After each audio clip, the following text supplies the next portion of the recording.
characteristics of romantic poetry and the definition of romantic poetry by every romantic poet and composer, Shelley and Faضل. Okay? Our topic today, our lecture today, is William Blake's Songs of Innocence and Experience. Before starting with the analysis of the poems, we should look at the life of the poet, William Blake's life. William Blake was born in London, and although almost all of his work was written in the 18th century, he must be looked upon as the 19th century poet, okay? And must be looked upon as the first romantic poet, okay? Why? What do you think? We have said that all of his work was written in the 18th century. Why we should look at him as the first romantic poet? And that belongs more truly to the 19th century poetry. What do you think? Yes? Who knows the answer? No one?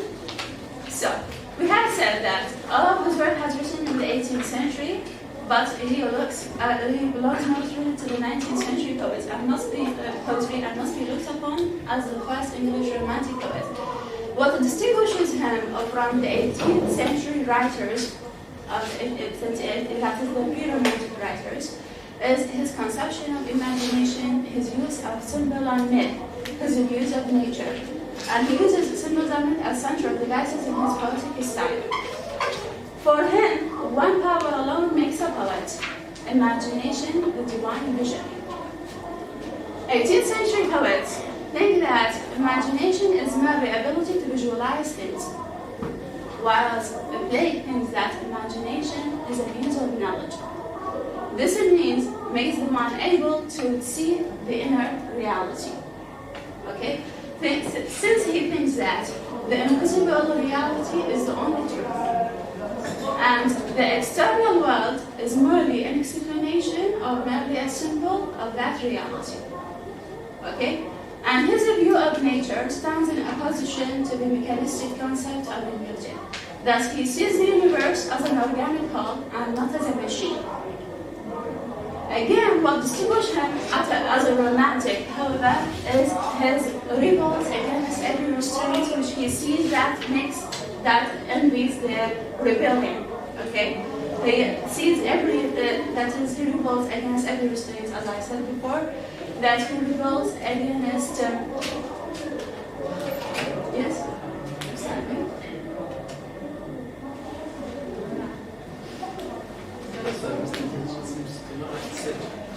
لا من الغيب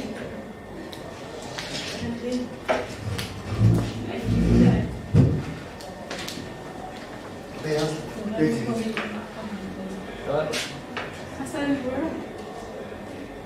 بس العيد بالبداية بس بتجيهم على صوتهم. Hey. Good morning, students. You know that we have started with the romantic poetry and we have tackled the definition of romantic poetry by every romantic poet and also the characteristics of romantic poetry. Today, our lecture is about William Blake. William Blake was born in London where he spent almost all of his time there, in London. And although almost all of his work was written in the 18th century, he belongs more truly to the 19th century and must be looked upon as the first English romantic poet. This consideration belongs to many reasons. That what distinguishes him from the pre-romantic writers of the 18th century is his conception of imagination, his view of nature, and his use of symbol and myth as central devices in his poetic style. For him, one power alone makes a poet: imagination, the divine vision. For the 18th century poets, they think that imagination is merely a power to visualize things, or the ability to visualize things. Whereas for William Blake, imagination is a means of knowledge. It is a power through which a man can seize the reality. Since he sees that the invisible reality is the only truth, he says that mental things are alone real. And the external world is merely an explanation of that reality. He was a mystic and visionary, the one who sees angels in the street. Okay? And his conception of the universe, he thinks that the universe is an organic whole and is not designed like a machine. Another consideration that distinguishes him as a romantic poet also that is his revolt against every restraint which he sees as causes evil. Okay? Against reason which increases joy. Against the social and the political systems of his life. And also, in addition to what we have mentioned before, although this writer looks at the eternal truth, he never dealt with the generalities and abstractions. For him, to generalize is to be an idiot, and to particularize is only a merit. Okay? This was his response to the prevailing views of the 18th century poets. Okay? But in addition to these, we must look that he was never been a popular writer. Okay, since till the end of the 19th century. Okay, but his songs of innocence and experience remained widely read and introduced an important contribution to English Romantic literature. His songs of innocence, the collections that we are going to study today, and from these collections we are going to study Lamb and Tiger. Songs of Innocence actually published in 1789, the year that is considered as the beginning of Romanticism in England. 4 years later, Songs of Innocence has published, okay? And in 1794, the two collections issued together and have given the name as Songs of Innocence and Experience, showing the two contrary states of the human soul. Okay? Without contraries, the plague said, without contraries is no progression. Attraction and repulsion, reason and energy, love and hate are necessary for human existence. And innocence, in his meaning of the word, is not only the state in which the man lives without sin, but it is the state in which he is responsive to vision. Okay? Whereas experience corrects the world and distorts his innocence, so that his previous innocence cannot be regained in its original form. It is only through the struggle of the two contrary states, through the struggle of innocence and experience, that harmony can be achieved. Okay? So, Songs of Innocence show the world seen by the child, where a man is able to love and to trust. Whereas Song of Experience show the world seen by a man that whom experience has taught to hate, okay, and to doubt, a world which is full of suffering. Okay? So the first poem we are going to tackle is The Lamb, which is from his Song of Innocence, from his first collection. Open your books on page 17. Yes, have you found it? Yes. The Lamb. Little lamb, who made thee? Dost thou know who made thee? Gave thee life and did thee feed by the stream and over the mead? Gave thee clothing of delight, softest clothing, woolly bright. Gave thee such a tender voice, making all the vales rejoice. Little lamb, who made thee? Dost thou know who made thee? Little lamb, I'll tell thee. Little lamb, I'll tell thee. He is called by thy name, for he calls himself a lamb. He is meek and he is mild. He became a little child. I a child and thou a lamb. We are called by his name. Little lamb, God bless thee. Little lamb, God bless thee. Yes, we can read.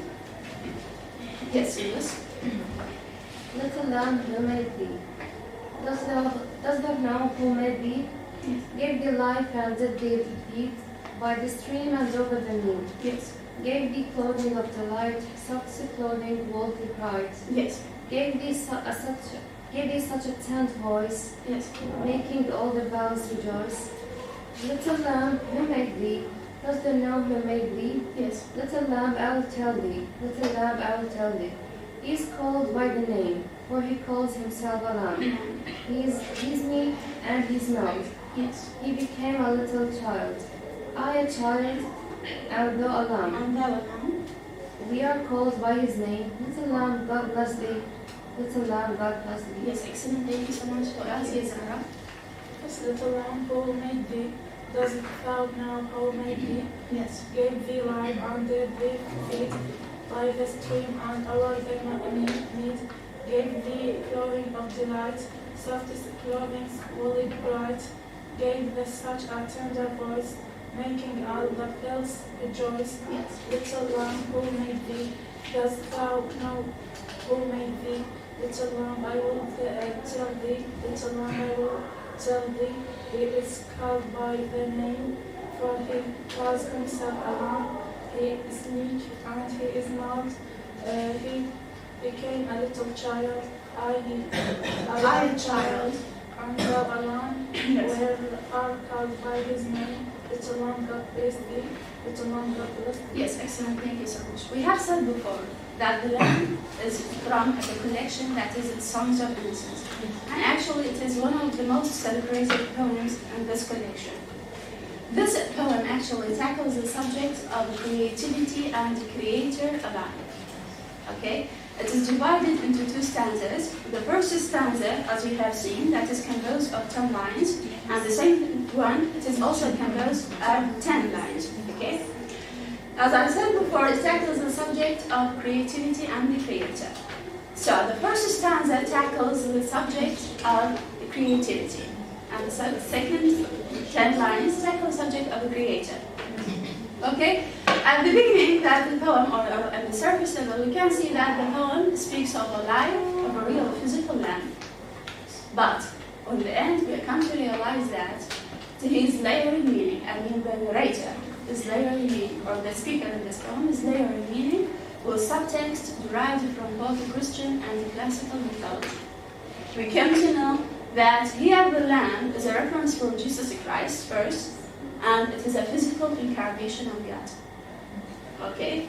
Here we have come to know the fact that here Blake has started with a simple image and starts to approaching it from different angles in order to show the reader a better understanding of his nature, of his vision of divine creation. Okay? So, the central symbolic image of this poem is the lamb, which is a symbol of innocence. We have said that before, that the first stanza tackles the creation of the lamb. Here, the speaker says that this lamb it is blessed with the gift of life and with the capacity to drink from the streams and to feed from the meadows. And it is also covered with soft, warm wool, okay, which serves as a clothing. Okay? And it is informed in a fact that is in form of the questions. I mean, the first stanza. And the second stanza, the speaker knows the answer. Okay, or reveals the answer. He tells the lamb, I know your creator. Okay, I know your creator, that is God. Okay, so we have said before that the lamb here is the central symbolic image in this poem. Okay, with the identification, we said that it is a reference for Jesus Christ. Here, the identification is not with the Christ's sacrifice, but with his innocence, tenderness, and love. Okay? Well, the identification mean here that is the state of innocence is a divine vision. Okay? And the vision that is seen by the child also is a divine vision. Okay? It is a divine state, that is, the innocence state is a divine state, and the vision seen by the child is a divine vision. Okay? Another reference for the lamb is his, that is the lamb as an animal. Okay, we have said that is the first reference for Jesus Christ. Okay? And the reference for his innocence, tenderness, and love.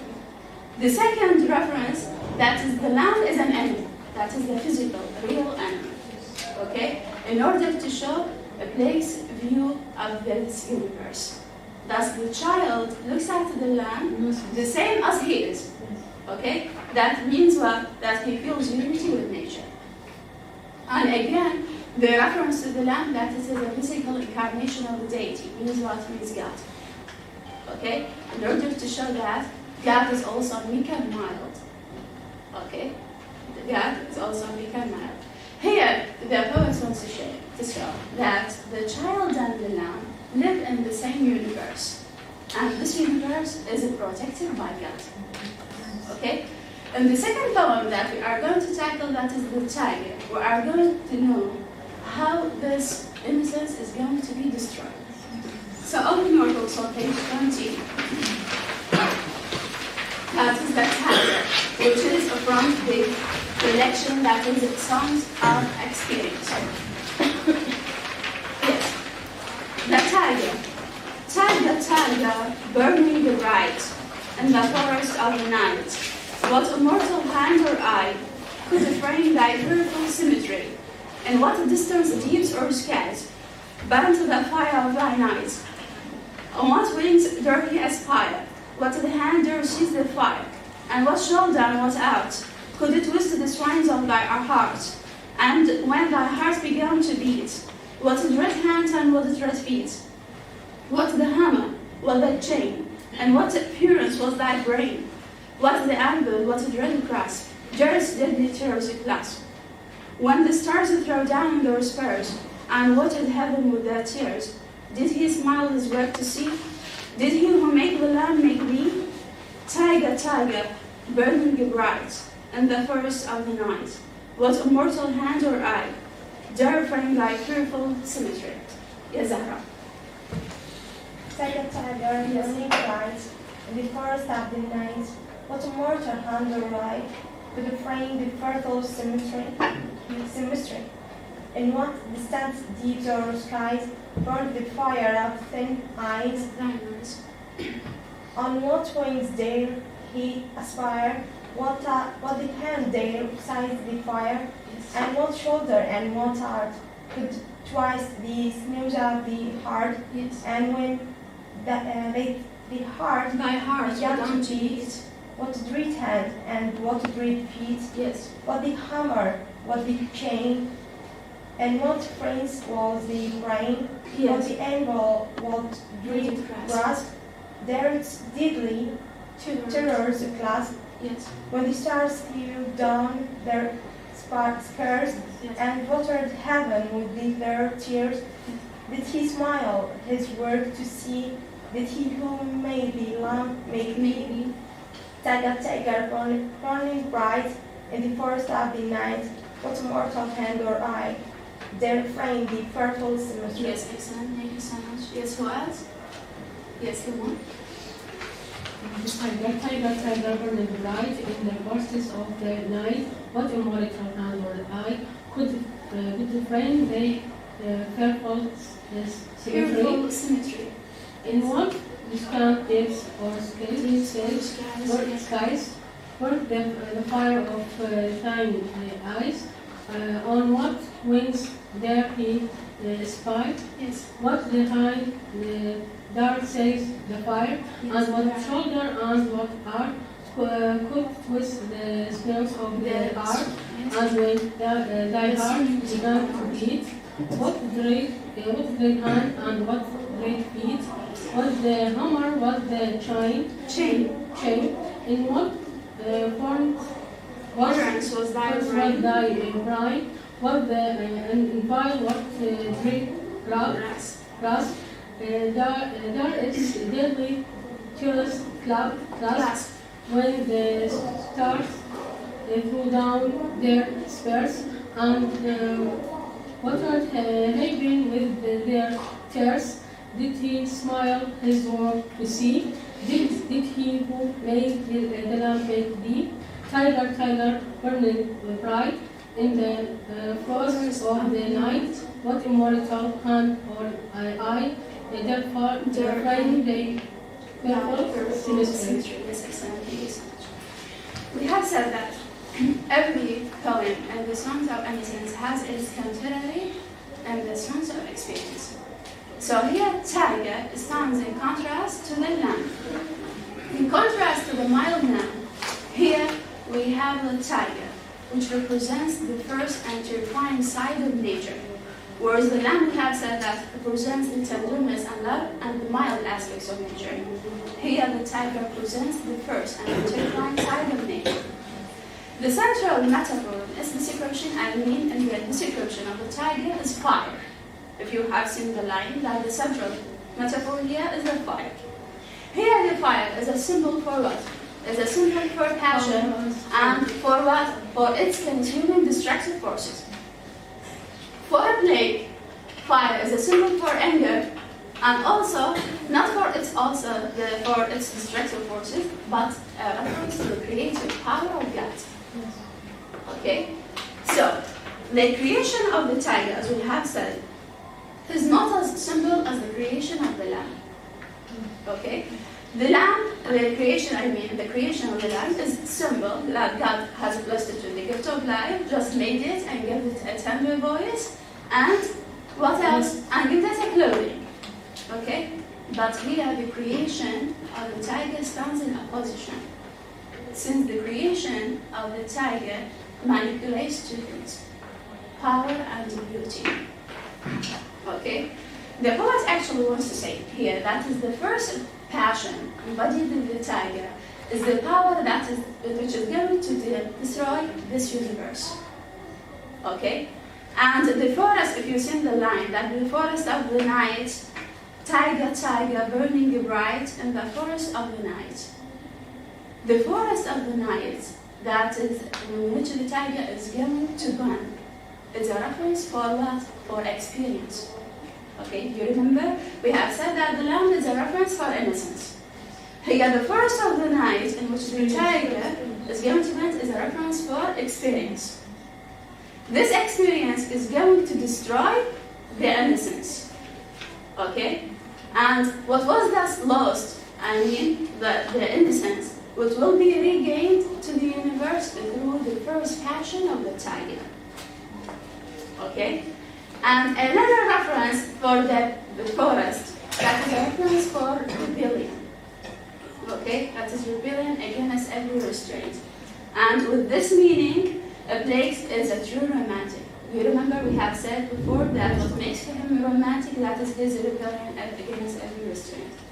Okay? So the poet wants to point out here that the creation of the tiger is a difficult way that is beyond human comprehension. Okay? Since in this creation, power and beauty are combined. And he refers to many things, that is the eyes, the shoulders, the brain, everything is found in the tiger. Okay? Do you remember, do you see that? The question mark here, that is, we have some unleft questions, okay? And some question mark here. The questions here, just like, unlike the lamb, we have said that in the lamb, the first stanza is a reformed question, whereas the second stanza comes as an answer, okay? Because the child does not hesitate to give the answer that your creator is God. But here, the questions are left without answer, okay? Why? What is the reason? In order to explain the awe and the admiration for the first power embodied in the tiger, okay? To show that it is a mystery that cannot be explained. Okay? And everything here mentioned is meant, by the poet. Okay? So the question mark in the 18th century used for both, for questions and for exclamations. Okay? And the rhythm, again, the rhythm of the poem, the incomplete questions, all these show the strength and the violence. What do you think? What is the message that the poet is going to convey to us? Okay? We all know that the one who creates the lamb is the same one who creates the tiger. But here, the speaker is hesitant to give the answer. Okay? Because we have said that the creation of the tiger stands beyond what? Beyond the human comprehension. Okay? And the questions here are left unanswered in order to show the awe and the admiration and the mystery that cannot be explained. What is the message that the poet wants to convey to us? Is he want to convey to us that God is violent? We have said before, we learned that God is meek and mild. Okay? So, with the creation of the tiger, what does he want to convey to us?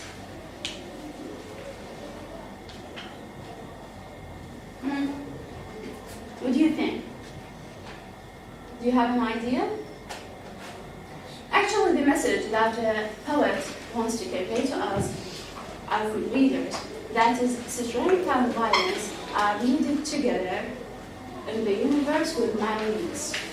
Okay? We have said before that every pillar in the Songs of Innocence have their contemporaries in the Songs of Experience.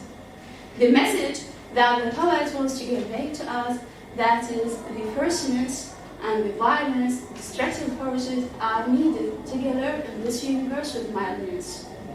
Okay? Why? In order to achieve the ultimate harmony, so that the fearful symmetry can be achieved. This is the end of our lecture.